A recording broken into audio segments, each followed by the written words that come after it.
श्री गुरुचरित्र अध्याय 21 मृत्यु पुत्र संजीवन। ओम श्री गणेशाय नमः, श्री सरस्वती नमः, श्री गुरुवे नमः, श्री पाद वल्लभ, श्री नरसिंह सरस्वती दत्त्रय सद्गुरुवयो नमः।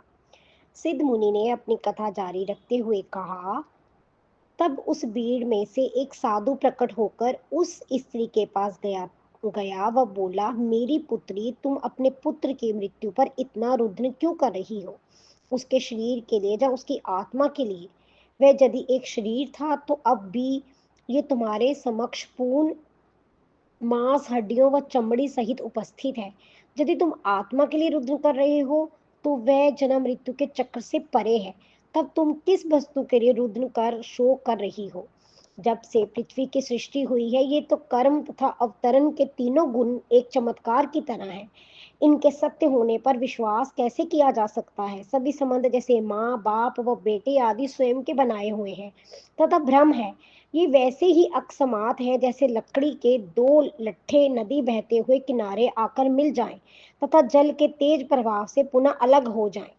पूर्व जन्म में कौन तुम्हारा पति या पुत्र था, बता सकती हो? मृत्यु समय का चक्र है। जैसे दिन या रात का चक्र बदलना असंभव है, उसी प्रकार बाल्यावस्था के बाद यौवन आता है। उसी प्रकार आत्मा भी अवतरित होकर दूसरी आत्मा का सामना करती है। ये भ्रम केवल श्री गुरु की कृपा से ही दूर हो सकता है। जिस प्राणी का जन्म हुआ है उसकी मृत्यु अवश्य होगी। मृत्यु व्यक्ति को रुद्र व शोक से वापस नहीं लाया जा सकता।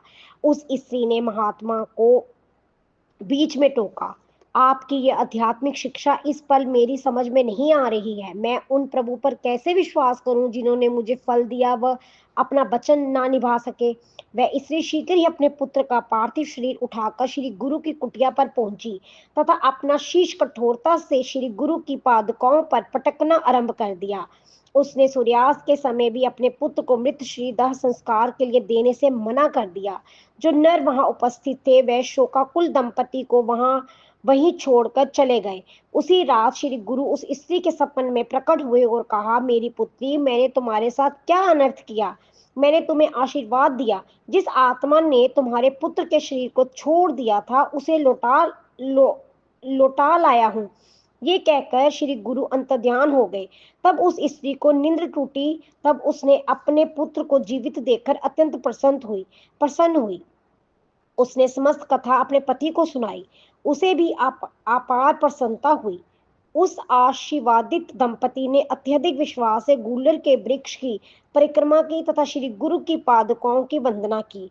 ग्रामवासियों को जब इस चमत्कार के विषय में ज्ञात हुआ तो उन्होंने श्री गुरु की स्तुति की। उस ब्राह्मण दंपति ने संगम में स्नान किया, श्री गुरु की आराधना की तथा ब्राह्मणों को बोझ कराकर घर लौट गए। उनका पुत्र विनम्र स्वभाव का अति विद्वान हुआ। वह दीर्घ आयु, एक ऐश्वर्य, वैभव व पुत्र पोत्रों के साथ जीवित रहा। इसी प्रकार कई अन्य व्यक्तियों ने भी अपनी इच्छाओं व ध्येयों को पूर्ति इस स्थान पर की।